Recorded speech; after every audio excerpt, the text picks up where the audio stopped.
Iniciamos aqui mais uma edição do Democracia pela TV Assembleia. Vamos, como sempre, tratar de um tema da atualidade, de uma questão que é fundamental no Estado, na sua cidade, na sua casa, no país, que abala não apenas a formação da nossa juventude, que é uma ameaça até menos a menores, uma ameaça até mesmo a todos aqueles que parecem ser indiferentes, inatingíveis, inalcançáveis. A droga, que é um flagelo universal, um flagelo no mundo inteiro, e que precisa de combate intenso, permanente, e que aqui, no Brasil, precisa estabelecer um marco definitivo para instrumentalizar estas ações, este combate. Nova lei antidrogas, um combate nacional, com título e subtítulo, para esse encontro de hoje no Democracia. Essa nova lei, como foi debatida, o que poderá representar, o que irá exigir de agentes públicos e de conscientização da sociedade. Por isso, trazemos convidados especiais para que mantenham esta interlocução com os nossos telespectadores. Falando, é claro, preferentemente sobre a nossa aldeia, o nosso estado, mas não deixando de forma alguma de comentar também repercussões no país e em toda parte. Trazemos para a Democracia de hoje, mais uma vez, repito sempre porque verdadeiro, a satisfação de todos nós, o Dr. Ricardo Nogueira, psiquiatra de múltiplas atividades e muitos títulos, a Gisele Santos, que é assistente social no Hospital Universitário de Canoas, e a Pamela Tarragó, que é assistente social do CAPS Travessia, que ela irá definir, decodificar quando da sua primeira apresentação. Para a primeira manifestação sobre a pauta de hoje do nosso Democracia, nós convidamos o Dr. Ricardo Nogueira. Tudo bem, gente? Uma satisfação voltar aqui e para falar um assunto que está em voga, né? A situação das drogas é uma situação que hoje atinge uma gama muito grande de pessoas no país inteiro. Então nós temos que ter claro assim, o que nós temos que trabalhar. Nós temos que trabalhar com 18% da população que é usuária de álcool. Então o Brasil hoje tem 18% de todos os seus habitantes, né, que consomem álcool em quantidades excessivas. E isso resulta em vários problemas.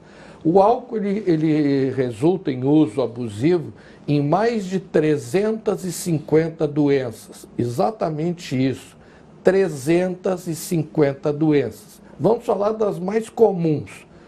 Por exemplo, a hipertensão, a pressão alta e o diabetes. Então muita gente diz assim, mas aonde é que está o alcoolista dentro do hospital? A maioria das pessoas acha que os alcoolistas estão na saúde mental, na psiquiatria. Não, eles estão lá no setor clínico. Quase todos os pacientes que estão lá internados por diabetes, hipertensão, que é a pressão alta, causadas pelo álcool. Se nós for para a gastrologia, nós vamos ver que as internações principalmente são por varizes de esôfago. Essas varizes de esôfago são causadas também pelo álcool. Então os pacientes chegam lá sangrando, aí são tamponados. O que ocorre?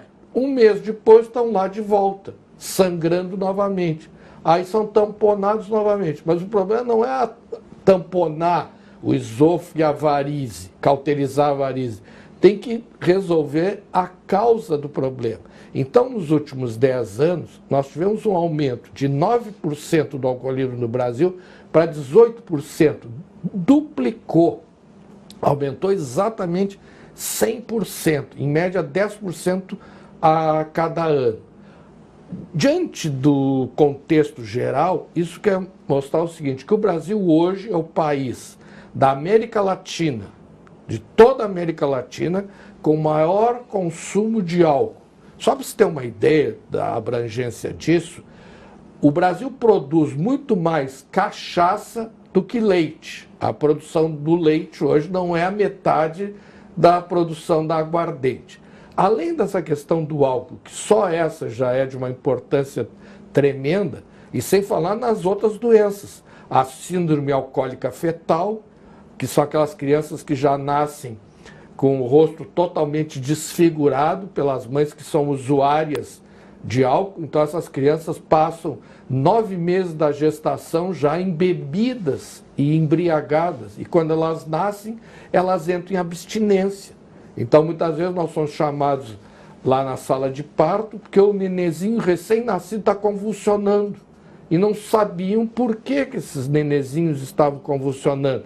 E aí a gente vai falar com a família e com a própria paciente, e diz, ela passou a gestação toda bebendo, direto.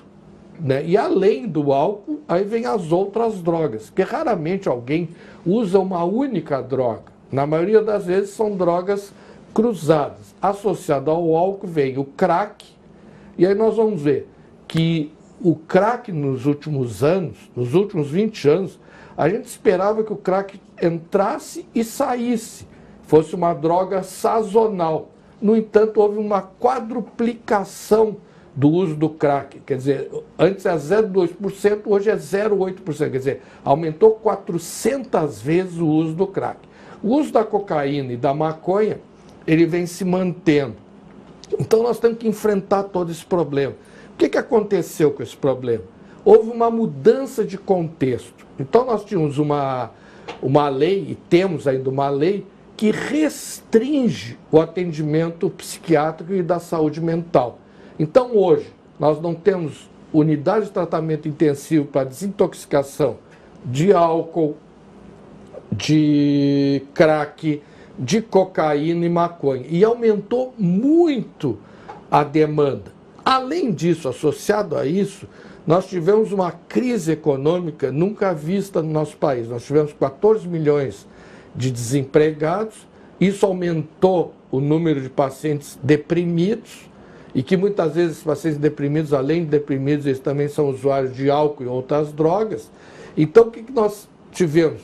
Só no setor de seguros de saúde, um aumento de 1,4 milhões de consultas. E no SUS, quantos milhões, né? Quantas pessoas que ficaram deprimidas? Então o Brasil hoje, que era o 5º país em depressão no mundo, de 2015 para 2017 passou a ser o 3º.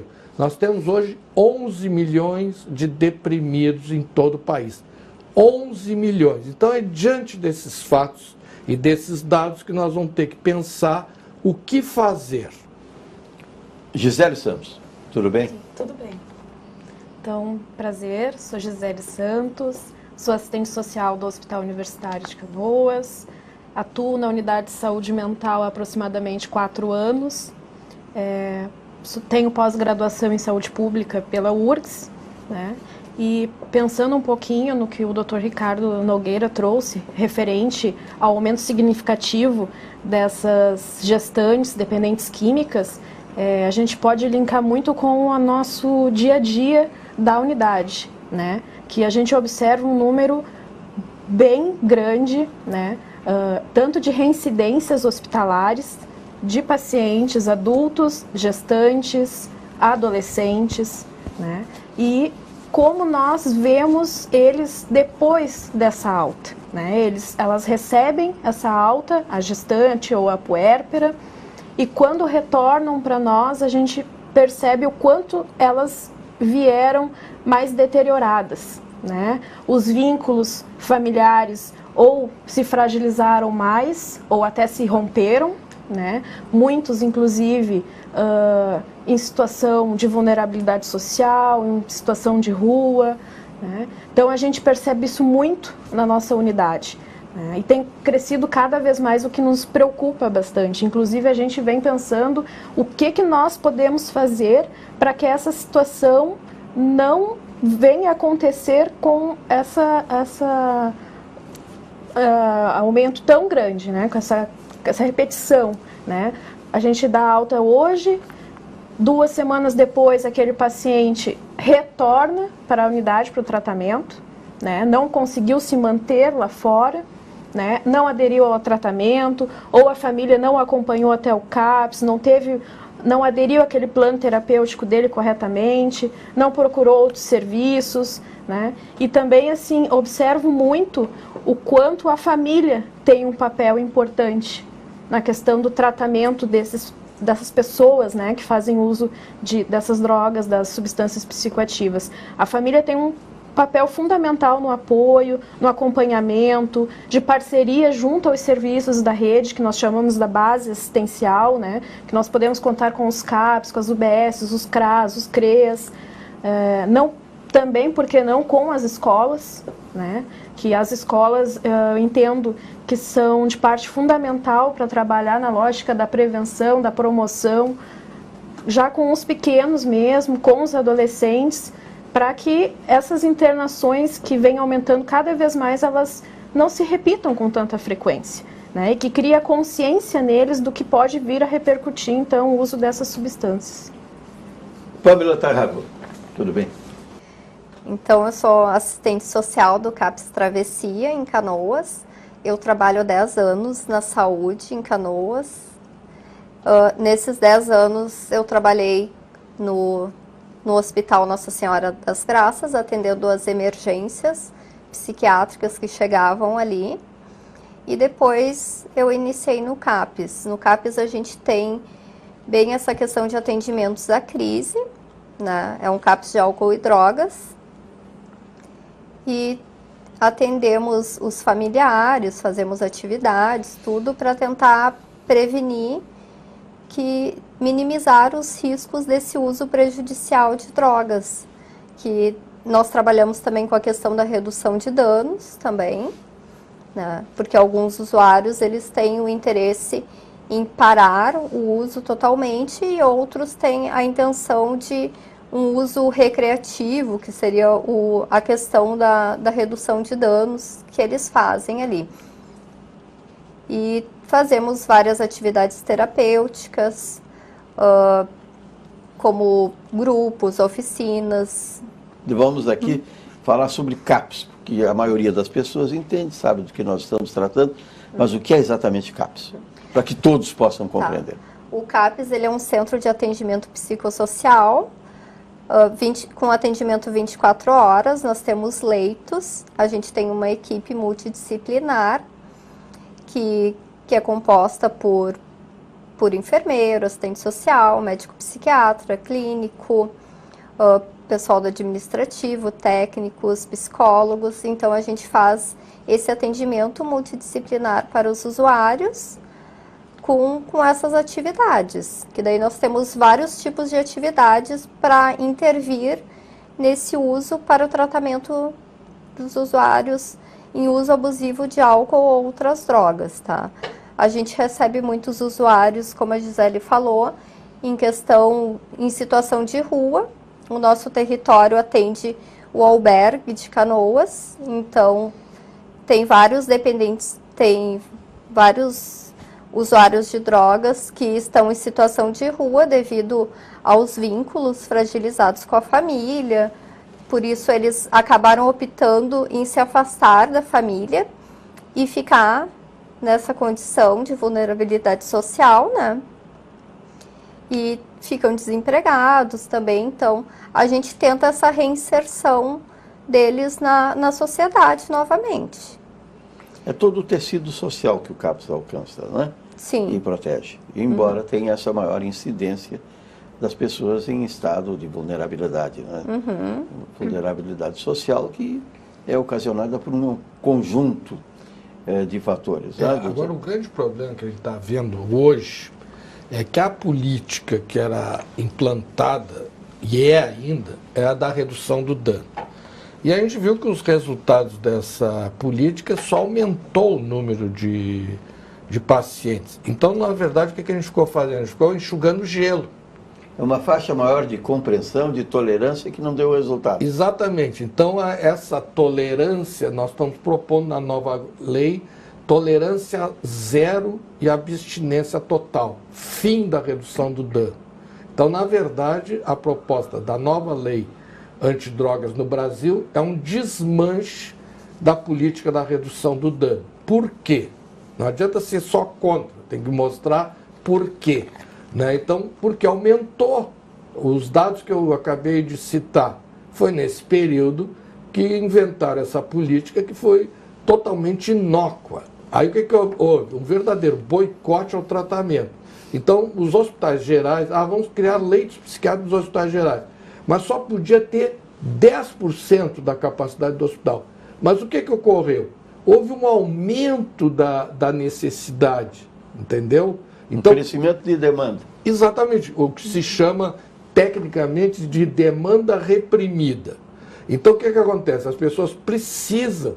Aí o pessoal tentou com essa política equivocada, e até eu vou mais longe, além de equivocada, irresponsável e assassina.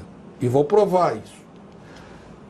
A maior causa de morte entre os usuários do crack, porque todo mundo diz o seguinte, não, esse tal de crack, isso vai ser que nessas outras drogas, aparece e desaparece. Só que esse tal de crack está aí há 20 anos. E o que é pior, talvez até agora desapareça, mas vai entrar alguma coisa no seu lugar. Nos Estados Unidos, acabou de entrar o fentanil e a heroína, injetáveis, no lugar do crack. Então hoje nos Estados Unidos... A heroína é um retorno. Voltando. Pior que um retorno triste, né? Triste, amargo. O álcool sempre ainda é a rainha das drogas, a rainha das drogas é o álcool, né? Ela está sempre crescendo, nunca diminuiu. Mas, no entanto, esse tal de crack, não, isso é bobagem, isso vai passar. Que passar, cada vez aumentou mais. E essa política da redução do dano gerou as maiores cracolândias do mundo. A Cracolândia de São Paulo é uma vergonha mundial. E as nossas Cracolândias, né? Aqui em Porto Alegre, né? Tem Cracolândia debaixo da Secretaria de Segurança Pública. Tem Cracolândia em torno da rodoviária. Agora o Mãe de Deus, por exemplo, está criando um CAPS que vai atender. Mas o que a gente viu, que essa política da redução do dano foi um desastre. E que a maior causa de morte... não, o crack mata. Não, o crack não mata. O que mata é que os usuários de crack se matam. Não, eles não se suicidam. Eles matam uns aos outros. A maior causa de morte no crack é o homicídio. E houve um aumento absurdo do homicídio. 60 mil homicídios por ano nós temos no Brasil. Nós temos mais homicídio que a China e a Índia. Só que a população da China e da Índia é muito maior do que a nossa. Está entendendo? Então o que nós temos que fazer? Mostrar que a gente errou, que teve uma política irresponsável, equivocada, inócua e assassina. Então é esse desmanche que tem que ser feito. E qual é a saída? A saída é a mesma que a China fez e que os países do Sudeste Asiático fazem. Como é que é lá na China? A China comunista, ela teve uma guerra chamada Guerra do Ópio, lá no início do século passado. Nessa Guerra do Ópio... Aliás, muitos intelectuais europeus, notadamente, iam à China para ficar ali embebido pelo ópio, né? Isso, e achavam lindo, né? E bonito. Então, só para se ter uma ideia, nessa Guerra do Ópio, os ingleses, que depois de traficar escravos passaram a traficar ópio, eles já eram os caras mais ricos do mundo, com o tráfico dos negros. Aí passaram a traficar o ópio. E aonde que eles foram usar esse ópio? Na maior população do mundo, na China. O que eles conseguiram? Se transformar nos maiores financistas do mundo com dinheiro do tráfico do ópio. Eles conseguiram, Batista, Gisele Pâmela, fazer com que 50%, metade da população da China, ficasse dependente de ópio. Tu tem noção do que é isso? Só para você ter uma ideia, se tinha uma casa de ópio... Mas naquele tempo a China era só 600 milhões, né? É, só isso, né? Ou seja, 3 vezes que é o Brasil. Mas vê bem, hoje, os caras conseguiram, naquela época, ter dependentes 300 milhões de pessoas. Imagina que mercado maravilhoso, quer dizer, para ficar bilionário, né? Aí o que aconteceu? Os chineses, olha, vão dizimar a nossa população e principalmente a nossa juventude. Nós temos que nos unir. Aí o Mao Tse-tung, que era comunista, e o Chiang Kai-shek, que era nacionalista, resolveram fazer uma trégua e disseram, não, contra o ópio nós vamos ter que nos unir. E se uniram contra os ingleses e empurraram eles lá para aquele canto, que eles ficaram lá com o pretorado em Hong Kong, né? E não saíram de lá, foram sair agora. E aí o que eles fizeram para combater o ópio? A pena de morte. Traficante era um tiro, era e é até hoje, um tiro na nuca e a família que paga a bala. Então agora aqui no Brasil, nos Estados Unidos já está assim, com a heroína de novo, lá no fundo dos Estados Unidos, lá no meio oeste. Para evitar que façam isso, porque nós estamos aqui produzindo uma sociedade Walking Dead, os jovens estão... Né, tu entra aqui no Menino Deus, ali quem desce de Santa Teresa, às 20 horas para te ver o que é aquilo. Anda pelo Isso que o Menino Deus é a melhor cidade do Rio Grande do Sul. É, que nós moramos, eu e tu. Então por que transformou o Menino Deus?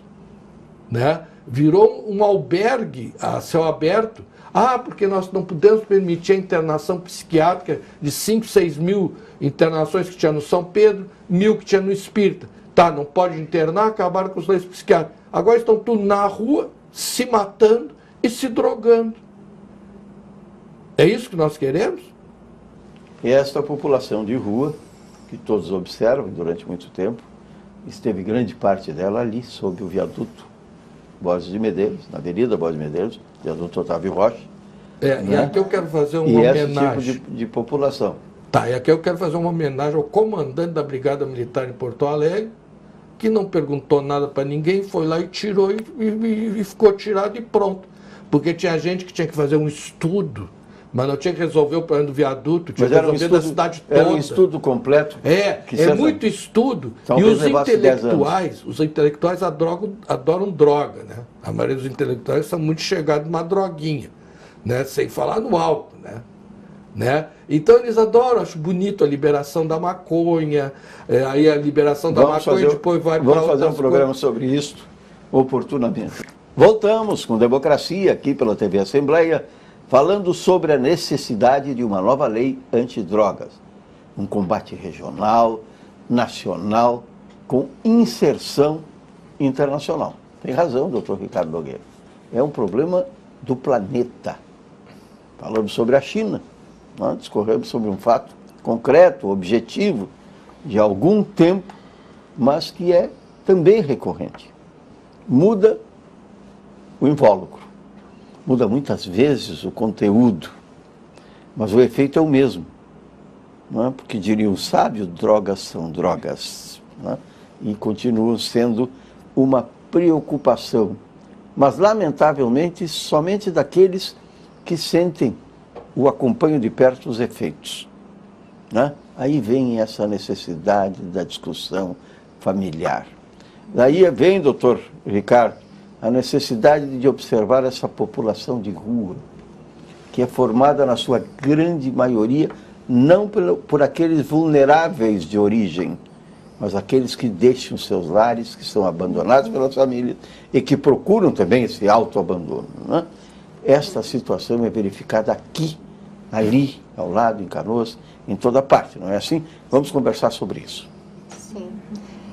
Muitas pessoas vêm de estruturas que tinham um bom emprego, tinham toda uma estrutura familiar e perdem devido à questão do uso das drogas. Né? Eu acho que ações de prevenção, lá no início, até para as crianças, para os adolescentes, ações intersetoriais nas escolas, na saúde mesmo, ajudaria muito, iria contribuir. Eu acredito que com essa nova lei de drogas, com essa proposta, né, se possa buscar isso, porque de momento era para estar acontecendo essas ações, mas não acontece muito em questão nas escolas mesmo. Eu já participei muito de reuniões de rede e é muito difícil nessas reuniões a gente ter a presença de diretores de escolas e acho que que as pessoas colocam muito a questão da educação que tem que ser na escola. Não, a educação ela inicia na família e a escola vai contribuir sim para prevenir, para que futuramente esse adolescente ou essa criança não esteja em crise para a gente ter que atender no CAPS, né? Pelo menos vai minimizar um pouco essa situação de um uso prejudicial. E pensando nesses adolescentes, né, que nós atendemos, quem são eles, né? Estão com os vínculos com a família extremamente fragilizados, ou às vezes em acolhimentos institucionais, né, já perderam um vínculo, em abandono escolar, né? Sim, adolescentes, nós mesmos temos casos, adolescentes com 16, 17 anos que estudaram até 3ª, 4ª série e simplesmente às vezes foram passando de ano, né? Não tiveram realmente o aprendizado necessário. Então, assim, como que nós vamos olhar para essa problemática e pensar nessa nova proposta de lei, né, saúde mental, e que cuide deles, que olhem para eles, né, que eles não se venham daqui a pouco completar 18 anos, por exemplo, aquele que está institucionalizado em acolhimento, e para onde ele vai? Ele vai para a rua, vai ficar em situação de rua, porque a família já não quer mais saber, a família está adoecida, né? E nesse viés também, quem cuida da família? Quem é que hoje cuida da família? A família adoece, a família fica cansada. Por exemplo, nós, na saúde mental, temos o grupo multifamiliar. O serviço social coordena o grupo pela manhã dos familiares dos pacientes dependentes químicos e eles trazem isso muito para nós, do quanto eles estão cansados, que eles não têm, muitas vezes, o apoio lá fora para poder dar conta da situação daquele paciente, no momento da crise, às vezes, né, em casa, como é que eles vão manejar, né, do apoio mesmo, o que eu falo, o que eu não falo, recrimino ou não, eles trazem isso, né, e do quanto eles, assim, ó, é a última vez que eu estou tentando, da próxima vez que ele recair, ele vai se virar. Nós ouvimos muito isso, né, e pensar como que nós, enquanto rede de saúde, rede socioassistencial, planejar estratégias para dar conta desta questão esse problema de saúde pública, né? Porque é um problema muito grave de saúde pública, que vem aumentando muito, né?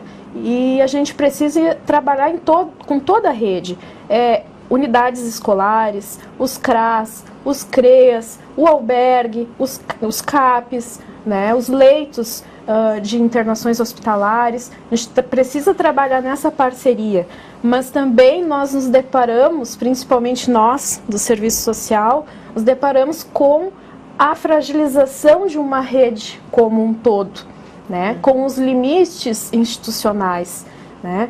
Nós estamos, às vezes, com os serviços superlotados. Temos um número muito grande de dependentes químicos que, às vezes, os serviços não conseguem dar conta. E não é porque não quer, é porque não se tem condições para isso, né? Talvez recursos, pensando em projetos, porque eles muitas vezes são analfabetos, não têm uma profissão, né? E aí, como é que eles vão sair daquela situação de vulnerabilidade extrema? Como é que eles vão ter condições de alugar uma casa, de se manter, né? Então, pensar nessas questões de profissionalizar eles, de chegar para o usuário e perguntar o que você gostaria de fazer para você, para sua família, né? Essas mães que internam muito conosco, né, na saúde mental, gestantes, a gente às vezes se depara com uma situação de que elas ficam meses Gisele, internadas, conta, né? Aqui para o pessoal quantos filhos nós tivemos na nossa unidade.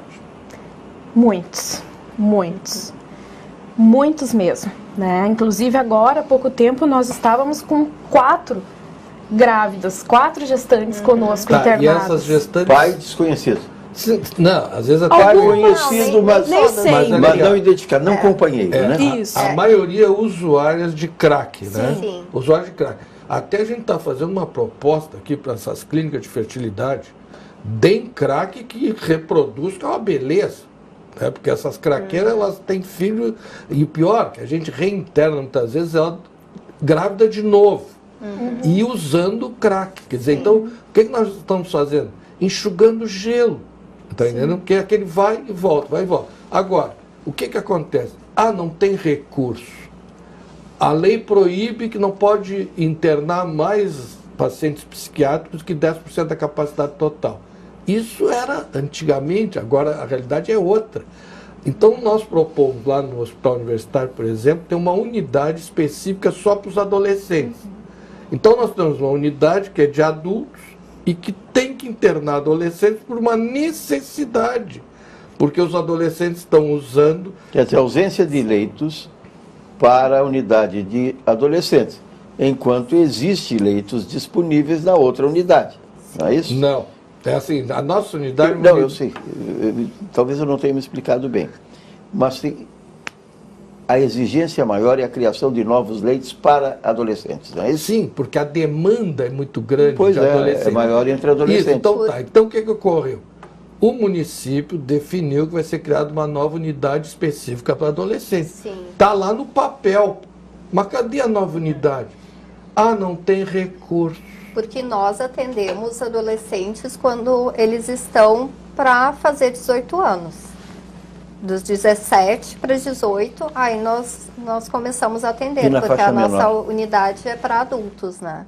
É para adultos, Sim. Então é isso, tem esta abertura de espaço para adolescentes. Sim, e nós temos 10 leitos, que a gente tenta, aqueles casos mesmo que sejam graves, a gente tenta pelo CAPES, mas como o CAPES ele é um local que a pessoa não é obrigada a ficar, e às vezes, dependendo do uso, se é um uso muito abusivo, a pessoa não consegue, aí ela foge, ou ela pede para ir embora e a gente libera.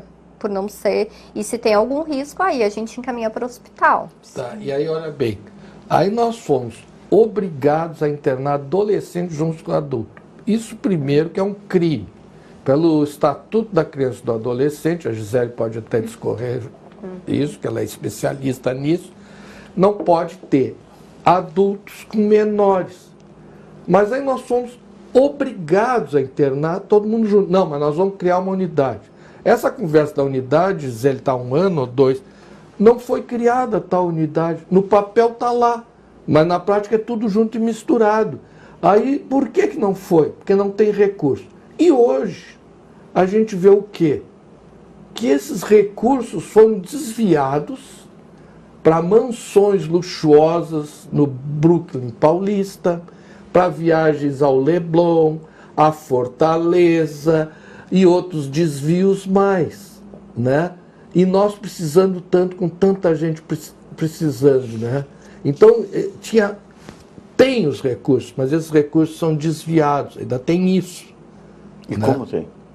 Mas isso aí, e o que é pior, e nós vendo isso, quer dizer, quem administrava o hospital universitário era o Mãe de Deus, que quer queira, não quer, pode fazer qualquer crítica que se queira ao Mãe de Deus, mas é uma sociedade idônea. Aí o Mãe de Deus, na licitação, ficou em 4º lugar. 4º lugar. Foi rejeitado, rechaçado, escorraçado. Foi uma licitação ganha pela Cruz Vermelha, que estava desabilitada, não é isso? Inadimplente em Santa Catarina. Mas o cadastro é nacional, evidente que tem CADIM. Isso está justificado, validado. Estava no CADIM. Aí vem uma segunda. A segunda que foi chamada. Essa segunda, né, olha bem, querer comparar uma coisa que ninguém sabia o que era, umas pessoas totalmente desqualificadas, que não tinham currículo, não tinham capacidade, né, misteriosamente ganha. E o que é mais misterioso ainda, e surpreendente, o secretário de saúde do município que fez a licitação, posteriormente é contratado como diretor dessa mesma instituição e com um salário astronômico. Então isso é uma vergonha, né? Isso certamente a justiça irá definir, né? Não, já definiu, ó. Sim, já definiu. Já está a conclusão de todos os procedimentos que se exigem. Mas o problema é que quem sofre, Batista, nós estamos lá sem receber. É a população. Mas nós estamos prescrevendo lá sábado, domingo, Natal, Réveillon, Carnaval. Nunca faltou prescrição, nós sempre tivemos lá, né? Quando o Mãe de Deus saiu, prometeram que as dívidas que ficaram seriam pagas. Tinha recursos para isso, nunca pagaram. Agora, também atrasaram. Então, essas coisas nos deixam muito revoltados, porque a gente trabalha muito, sabe, e não é pouco. Porque a nossa vida foi dedicada a essa luta contra as drogas, entendeu? Então, a gente fica... aqui é um desabafo, sabe, de quem trabalha com isso há mais de 35 anos. E o sabe? desabafo justificado porque existe o desalento das pessoas, deste número de pessoas que estão marginalizadas pela drogadição. O desalento com a vida deve ser a causa principal, não é? Sim. As pessoas que já não acreditam em mais nada, que querem um entorpecimento provocado pelo uso da droga, não é? E nesse momento estão sendo prejudicadas também devido à paralisação dos serviços, tudo, devido a essa crise toda, né? Que está Com sendo, certeza. na verdade, um problema agora que nós estamos vivenciando no nosso país, né? Mas um foco no nosso estado, né? E também, como o Dr. Ricardo falou, nos recursos, né? Pensando na população que nós atendemos, tanto no Hospital Geral quanto nos CAPs, a questão de destinar parte desses recursos em espaços apropriados para esses adolescentes, né? Talvez pós-alta, para essas gestantes ou as puérperas, depois que ganham seus filhos, suas crianças, né? Porque nós temos costumeiramente gestantes que precisam ficar internadas conosco por uma questão de ordem judicial em razão de proteção dos nascituros, né? Então, eles ficam ali, às vezes, alguns meses conosco, depois recebem alta hospitalar, algumas conseguem, junto à rede de proteção, os conselhos tutelares, né, promotorias, conseguem levar seus filhos para casa, outros não. Outros levam, as crianças são acolhidas, né? E o pós-alta, porque muitas vezes essas puérperas estão em situação de rua, não tem mais nenhum vínculo familiar e tem uma criança nos braços. Para onde elas vão?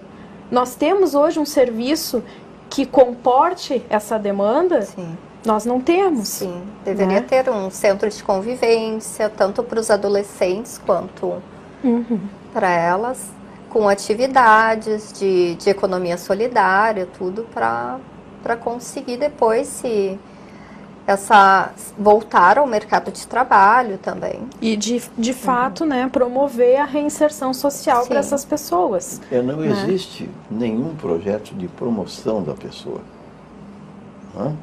Promoção como ser humano, primeiro, tendo a compreensão da sua existência. Segundo, compreensão da situação social em que viveu e que não pode continuar, notadamente com a responsabilidade de criar outra pessoa.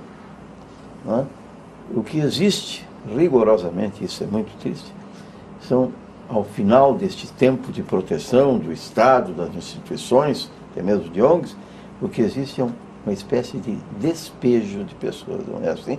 Sim. Isso é verdade. Sabe, me dá um dó quando a gente passa aqui nos nossos albergues aqui do Menino Deus, né, que tu vê o aumento das filas dos albergues e também o aumento dos moradores de rua.